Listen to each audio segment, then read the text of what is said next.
السلام عليكم ورحمة الله وبركاته. قبل متوتا في أردفتوتا خينيا إيجات إنت لخينيا كان كورولوس أورهان بيس أفرفان أفنيت جرا بيسني أفرفان كورولوس أورهان مال فكاتا إيجا نموني هدو يو تشكيستي لالتاني جراتن بيس خيستي وانتوتا غراغرا وان فيلمني كوتان تكفان مرة أتش خيستي لالي إنت ألوني دندينيا كناف إنت لخينيا كان أرا خيستي وانتوني نتيلالو أورهان بي مساراتكم مرسيتي توري مساراسنا أكم تيرتي دولو akkasuma masaraa sana injifate moo hin injifanne waan ja'amurratti kan waliin dubbannu ta'a. Akkasuma booraan bay masaraa takka banuudhaaf iyyaan akka waraanamee jiru arkineeti jirra. Kana dura viidiyoo kana dura keessatti akka inni basaastuu ta'ee masaraa keessa jiru himneeti turre. Eegaa masaraa san keessatti balbalaan bana ji'ee xiyyaa yeroo inni waraanamu arkineeti jirra. Kanaafuu booraan bay ni du'a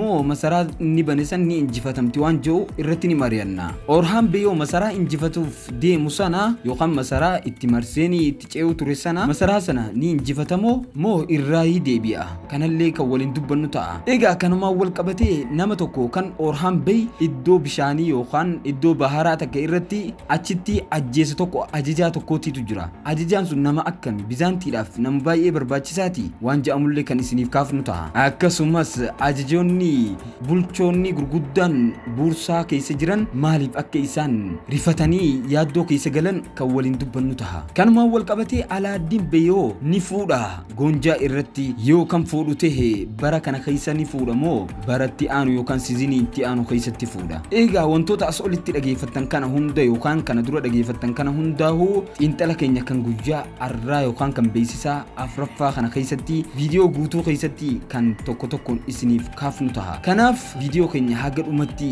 daawwachuudhaan nu faana ta'a isin jenna. Kan daawwachaa jirtan YouTube chaanalii Ororii Kaddi Bakkee irratti viidiyoo xiinxalaa keenya kan torbeedhaan deemu daawwachaati jirtu. Egaa xiinxalli yookaan beeksifni afraffaan amma gallakkifame kun waan kutaa tokkoffaa keessatti ta'u bal'inaan dubbateeti jira yookaan keessatti mul'ateeti jira. Kana hundaa'uu gaa waan inni ifa godhe kana nutilleen xiinxala keenya keessatti isiniif addaan ni baafna. Kanaaf gaa akkuma kanaan dura isinitti himnee turre mee namoonni VPN buufattanii daawwachaa jirtan koomentii irratti nu barreessaa. Akkuma kanaan dura baratame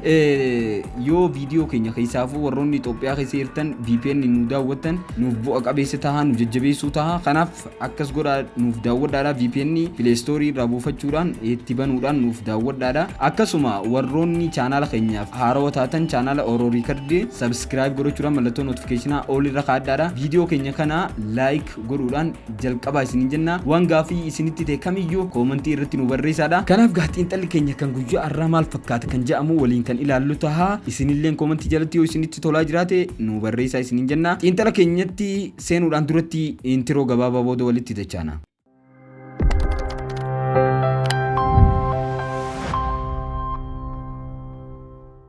السلام عليكم ورحمة الله وبركاته. قبجمتوتا وردفتوتا خينيا إيجا كم خنان درو إسنتي ما توري فيديو كينيا كنا VPN بنتجولان كيسافو وريت أوبيا خيسيرتن VPN يو بنتني نداوتن نوفبوا قبيستا كم جل قبيسنتي مه أكسوما jaalala keessanillee nu ibsuu dandeessanii maaliif jennaan waan isin biratti xiqqoo nu biratti immoo baay'ee guddooti. Kanaaf akkas nu godhaa nu daawwadhaadha isin jenna. Egaa akkuma kanaan dura isinitti himaa turre viidiyoo keenya like share copy link godhaa. Warroonni haaroo taatan subscribe ol irra kaa'adhaadha. Odeeffannoo fiilmoota wal qabatu mara afaan Oromootiin kan isinii gallakkifnu ta'a. Isinillee koomentii jalatti waan yaada isinitti ta'e kamiyyuu nu barreessaa isin jecha yaadni keessan nu dagalcha waan ta'eef kanaaf akkas isin jenna. Amma gara xiinxala keenyatti jechaana. Xiinxala keenya kan afraffaa kana keessatti gaa wantoota baay'ee ifa godhaniiti jiru. Akkasuma ammoo wantoonni gaafii namatti ta'anillee baay'eetu jiru. Akkuma jalqaba irratti isinii kaafne mee wantoota sanirratti kan waliin mari'annu taana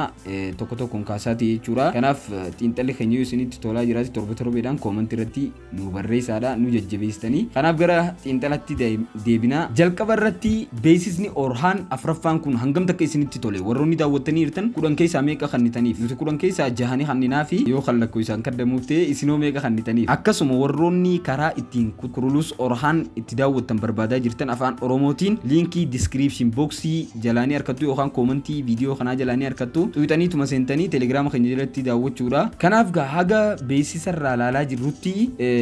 yookaan beeksisota afran gallakkifamerraa haga nuti ilaalle fiilmni Kurulus Orhaanii fi Kurulus Osmaan hagam takka walirraa garaagarummaa qaba yookaan wal fakkaachaatti deemu jiramoo akkami waan jedhamu jalqabamee waan hubanne isinitti haa himnu. Egaa nuti immoo akka nutti mul'atetti Kurulus Kurulus Osmaanii fi Kurulus Orhan seenaan Kurulus Orhan Kurulus Usmaan irraa garaagarummaa takkallee waan qabu nutti hin fakkaatu yookaan akkas jennee garaagarummaa qabeennee hin yaannu akkaataan iskiriptiin inni itti barreeffamee fi akkaataan inni itti deemaa jiru tokkuma akkasumas akkaataan itti masaraa itti mo'achuuf Orhan yaalaa jiru akka Usmaan irraa garaagarummaa hin qabu jechuudha wal fakkeenyumatti dhiyaata haa ta'u malee karaalee masaraa tokko mo'achuuf gargaaran muraasni qoftiin yoo maloonni wal fakkaatan itti fayyadamaa jiran ta'e wanti hamaan hin jiru jechuudha malli itti isaan fayyadamaniif kunis wal fakkaataa jechuudha garuu suuraa kana irratti Orhan Bey gara masaraa tokkotti akka tarkaanfachaa jiru ni mul'ata jechuudha beeysa keessatti illee gartanii hirtanii loltoota meeqa akka isa waliin qabus ilaaluu dandeessu garuu Usmaan Bey yeroo umrii kana gahu masaraa hedduu dhuunfatee waraanni isaa baay'ee guddaa akka ture beektullee jechuun waraana baay'ee qaba yeroo jechuudha masaraa injifatu ammas yeroo umrii isaa kanatti jechuudha Orhan Bey garuu loltoota yookaan ajajoota muraasa loltoota hedduu waliin agarsiifamuu qaba ture silaa inni maaliif jennaan Usmaan Bey yeroo isaatti illee wayyaa qaba ture hanquma Orhan deemuun kana silaa ammaan tana Orhan kanatti illee waraana silaa baay'isuu qaba yookaan waraana baay'ee qabaachuu qaba jechuudha Orhan akka Usmaan san ta'uu hin qabu jechuudha akka yaada keenyatti Mahammad Bozdag yoo barbaade silaa editingiidhaan yookaan VFX fayyadamuudhaan kan agarsiisuu hin danda'a ture yookaan baay'ina waraanaa mul'isuu hin danda'a garuu Orhan Bey masaraa fuuldura dhaabbatee tarkaanfachuuf akka jiru ni argina masaraa injifachuudhaaf jechuudha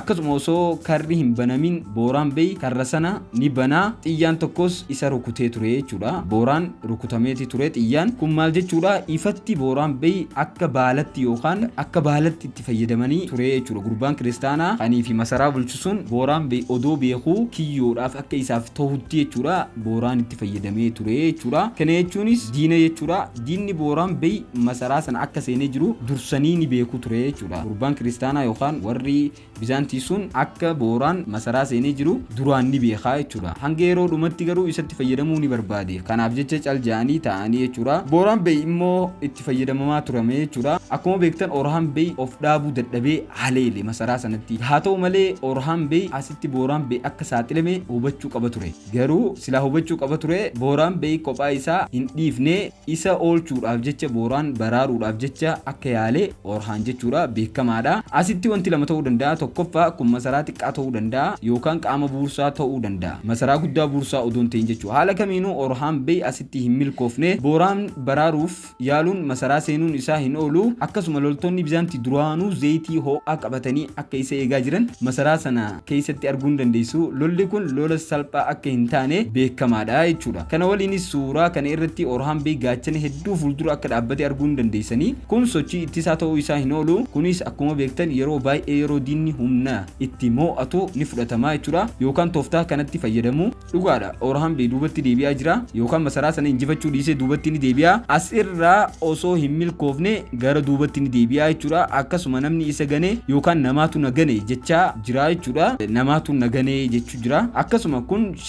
Shaahin Bey malee gantuu biraa akka hin taane beekamaadha jechuudha Shaahin Bey isaatu kana dalagee beekamaadha jechuudha kana jechuun haleellaa kana keessatti ammallee Orhan Bey waan milkaa'ee hin fakkaatu kun kutaa jalqabaa keessatti agarsiifamuuf deemaa jechuudha yookaan agarsiifamuu danda'a garuu milkaa'inni guddaan Orhan Bey kutaa jalqabaa keessatti maal ta'uu danda'a sana booda isinitti himna garuu dura waa'ee Alaaddin Bey isinitti haa himnu Alaaddin Bey cinqata guddaa keessa jira mee waa'ee Alaaddin Bey kaafnee gara Orhan Bey bakka itti dhaabnetti jechaanaa jechuudha egaa Alaaddin Bey dhimmiti isaa inni guddaan goonjaadha goonjaan ilmoo arkachuu hin dandeenye namni tokko Maalhunaatun biratti jechuudha keessumaa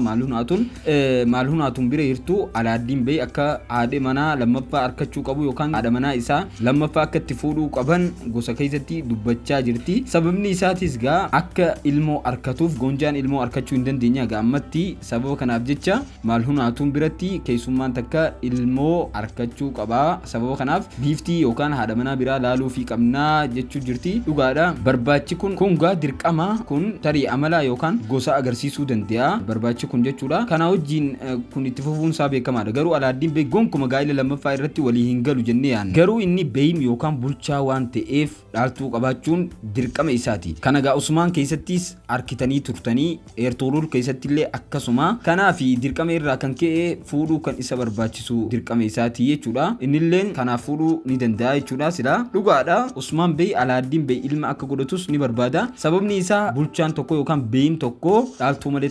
ta'uu hin danda'u kanaafidha Alaaddiin Bey dirqiin gaa'ila lammaffaa raawwachuuf kan isa dirqisiisu garuu dhimmichi Goonjaan ammas ulfa ta'uu isheetti kan xumuramu ta'ee jennee yaanna yookaan Goonjaan ulfa godhachuu dandeessi jennee yaanna lammaffaa Alaaddiin Bey yeroo lammataa fuudhuu dhiisuu danda'a jechuudha maaliif jennaan ni jaalata akkuma baalaa gaafa duraanii taate sanii jechuudha gama biraatiin ammoo ajajaan magaalaa Buursaa nama tokko waliin wal arguun lola Orhaan Bey isa naannoo galaanatti yookaan bishaan keessatti raawwatame waliin dhufuuf qajeelfama kennaa akka jiru beeysa haaraa kana keessatti ni argitanii dhugumatti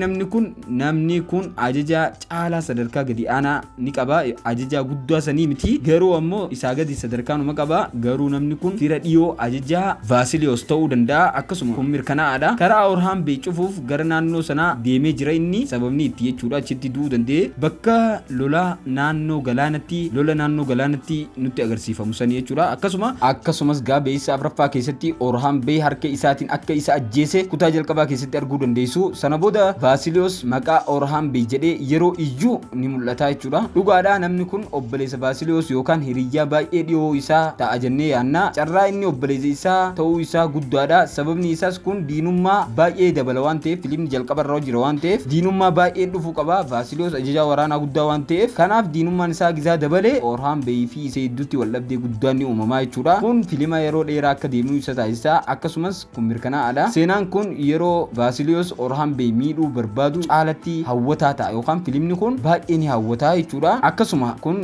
ni ta'a inni yaanna Orhaan Bey ergama isaa isa jalqabaa irratti waan kufeef yookaan masaraa sana injifachuu waan dadhabeef Orhaan Bey booji'amee gara Buursatti fudhatama jennee yaanna jechuudha Vaasiliyoosii fi warri kaan isa fudhatanii gara Buursaa ni geessu jennee yaanna akkasuma karaa isaanii amma Usmaan Bey waliin mariin akka gaggeeffamu beekamaadha gama kanaanis Shahiin Bey itti fayyadamee Orhaan Bey ifa xiqqaadhaan agarsiisuuf yookaan xeessuuf yaaluun isaa hin oolu kanaafidha Usmaan Bey Orhaan Bey akka gaariitti akka hin ilaalle tiriileerii yookaan beeysa kutaa darbee keessatti arginee jirra loleenii dhiisee deeme kanaa mannaa Shahiin Bey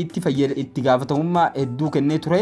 beeysa darbee keessatti Shahiin Bey aangoo fudhatee ture gartanii jirtu kanaaf sababni guddaan haleellaa Orhaan Bey raawwate kana ta'uu danda'a kan inni hin milkoofne deebi'uu qofa osoo hin taane akkuma beektan Orhaan Bey gantummaa isa mudachaa jira jechuun silaanii injifata ture gantummaadhaan masaraa sanillee dhabeenneeti yaanna ammaaf yeroo dhiyootti Shahiin Bey ofirraa baasuuf ni yaala Orhaan jechuudha amma ammoo bara dorgommii kana guutuu Shahiin Bey irraa yeroo ofirraa bahu sun ilaaluun hafeeraa jechuudha ganaa Shahiin Bey